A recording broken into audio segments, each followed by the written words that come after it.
1972 നിയമം അനുയോജ്യമായി ഭേദഗതി ചെയ്ത് ഏതെങ്കിലും ഒരു വന്യജീവിയെ ക്ഷുദ്രജീവിയായി പ്രഖ്യാപിക്കാനുള്ള അവകാശം ഒരു സംസ്ഥാന ഗവൺമെന്റിന് നൽകാൻ നിങ്ങൾ ഒരുക്കമാണോ ഇല്ലയോ?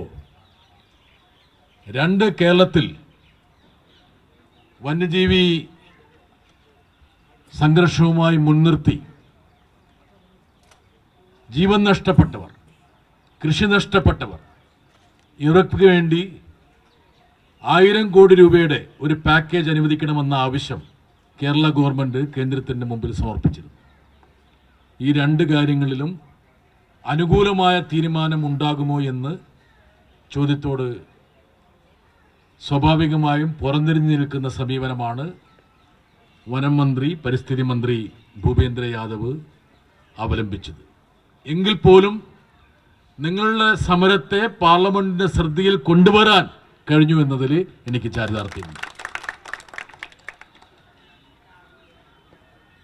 ഇത് കേരളത്തിന്റെ മാത്രം ആവശ്യമല്ല. ഇന്ന് ഇതുമായി ബന്ധപ്പെട്ട ഉപചോദ്യങ്ങൾ ചോദിച്ച പല ആൾക്കാരും മറ്റ് സംസ്ഥാനങ്ങളിലുള്ള ആൾക്കാർ, ബീഹാർ ഉൾപ്പെടെയുള്ള. പക്ഷെ കേരളത്തോട് സവിശേഷമായിട്ടുള്ള ഒരു ചിറ്റമ നയം കേന്ദ്ര സർക്കാർ അവലംബിക്കുന്നുണ്ട്. മുൻകാലങ്ങളിൽ ബീഹാറിലും ഛത്തീസ്ഗഡിലും ഉത്തരാഖണ്ഡിലും കാട്ടുപന്നിയെ ക്ഷുദ്രജീവിയായി കേന്ദ്ര സർക്കാർ പ്രഖ്യാപിച്ചിട്ടുണ്ട്.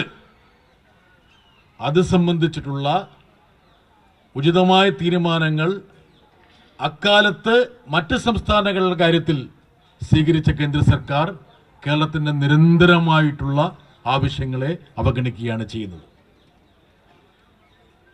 ഏതാനും ആഴ്ചകൾക്ക് മുമ്പ് പാർലമെന്റിൽ കോൺഗ്രസിന്റെ നേതാവ് ജയറാം രമേശ് പ്രസംഗിക്കുമ്പോൾ പറഞ്ഞൊരു കാര്യമുണ്ട്, അഭിമാനത്തോടെ. അത് ജോസ് കെ മാണിയും അവിടെ സഭയിലുണ്ട്.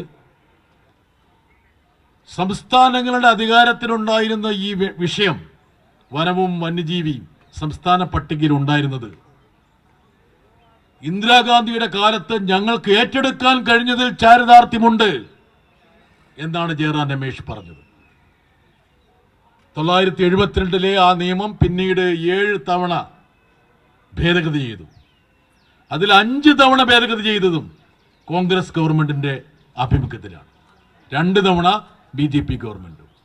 ഓരോ തവണയും ഈ 1972 മൂല നിയമത്തെ കുറേയും കൂടി കർക്കശമാക്കുന്ന വ്യവസ്ഥകളാണ് ഉൾപ്പെടുത്തിക്കൊണ്ടുവന്നത്. അതുകൊണ്ട് തന്നെ സംസ്ഥാനങ്ങൾ ബലിയാടാകുന്ന ഒരു സാഹചര്യം. എന്തെങ്കിലും നാട്ടിൽ സംഭവിച്ചാൽ ആദ്യം ജനങ്ങൾ ഓടിയെത്തുന്നത് സംസ്ഥാന ഗവൺമെന്റിന്റെ ഭാഗത്തേക്കാണ്. അപ്പോൾ ഇതിന്റെ തിക്താനുഭവങ്ങൾ മുഴുവൻ പഞ്ചായത്തുകളും മുനിസിപ്പാലിറ്റികളും സംസ്ഥാന ഗവൺമെന്റുകളും പേറണം.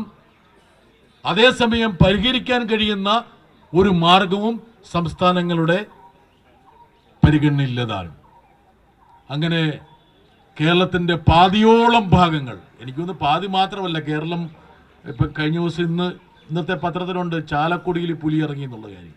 ചാലക്കുടിയിൽ പുലി ഇറങ്ങി കഴിഞ്ഞാൽ എവിടെ പുലി ഇറങ്ങാതിരിക്കും? ടൗണിൽ ചാലക്കുടി ടൗണിൽ. അപ്പോൾ ആ ഒരു സാഹചര്യത്തിലേക്ക് കേരളം മാറുകയാണ്. കേരളത്തിൽ ഞാൻ പരസ്യമായി പ്രസംഗിച്ച കാര്യമാണ്. അത് പ്രസംഗിച്ച് കഴിയുമ്പോൾ ചില ആൾക്കാർ, എൻ്റെ സ്നേഹിതൻ ശ്രീ രാധാകൃഷ്ണൻ ഞാൻ കേരള കോൺഗ്രസ് ആണെന്നൊരു സംശയം ഇവിടെ പ്രകടിപ്പിച്ചിട്ടുണ്ട്.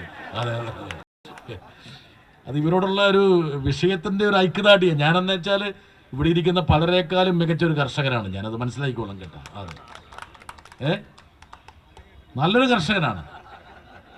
കർഷക കുടുംബത്തിൽ പിറന്നാണ്. ഇന്നും കൃഷിയുള്ള ആളാണ്. ഇന്ന് കേരളത്തിലെ ഒരു സ്ഥലത്ത് പോലും കൃഷി ചെയ്യാൻ പറ്റാതായിട്ടുണ്ട്. ഒരു സ്ഥലത്ത് പോലും. അത് നഗരമാണെങ്കിലും വേണ്ടില്ല, ഗ്രാമമാണെങ്കിലും വേണ്ടില്ല, ആൾക്കാർ കൃഷി ഉപേക്ഷിക്കുകയാണ്. അപ്പോൾ ആ ഒരു സാഹചര്യം നമ്മുടെ കണ്ണൂരിൽ നിന്ന് ആൾ ഇരിക്കുന്നുണ്ട്, നമ്മുടെ അയൽവാസികളിലൂടെ ഉണ്ട്. അപ്പോൾ നമ്മുടെ കൃഷിയുള്ള കുടുംബമല്ലേ നമ്മുടെ? ഒന്ന് സർട്ടിഫൈ ചെയ്യും. ജോസ് കെ മാണി കേൾക്കട്ടെ. ജോസ് കെ മാണി വിചാരിക്കുന്ന പാർലമെന്റിൽ മൂപ്പർ മാത്രമേ കൃഷിക്കാരനുള്ളതെന്നുള്ളതാണ്. നമ്മളൊക്കെ ഉണ്ട്.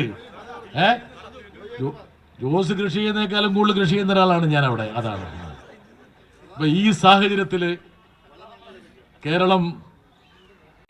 കേരള കോൺഗ്രസിനോട് കടപ്പെട്ടിരിക്കുന്നു. ഈ ഒരു വിഷയത്തെ തലസ്ഥാന നഗരിയിലേക്ക് കൊണ്ടുവരാൻ അവർ കാണിച്ച ആ പ്രതിബദ്ധത, ഇതൊരു പ്രക്ഷോഭത്തിൻ്റെ തുടക്കമാണ്. ഇനിയും വലിയ പ്രക്ഷോഭങ്ങളുമായിട്ട് നമ്മൾ മുമ്പോട്ട് പോകണം. അക്കാര്യത്തിൽ നിങ്ങളോടൊപ്പം ഞങ്ങൾ ഉണ്ടാകുമെന്ന് പ്രഖ്യാപിച്ചുകൊണ്ട് നിർത്തുന്നു. നന്ദി, നമസ്കാരം.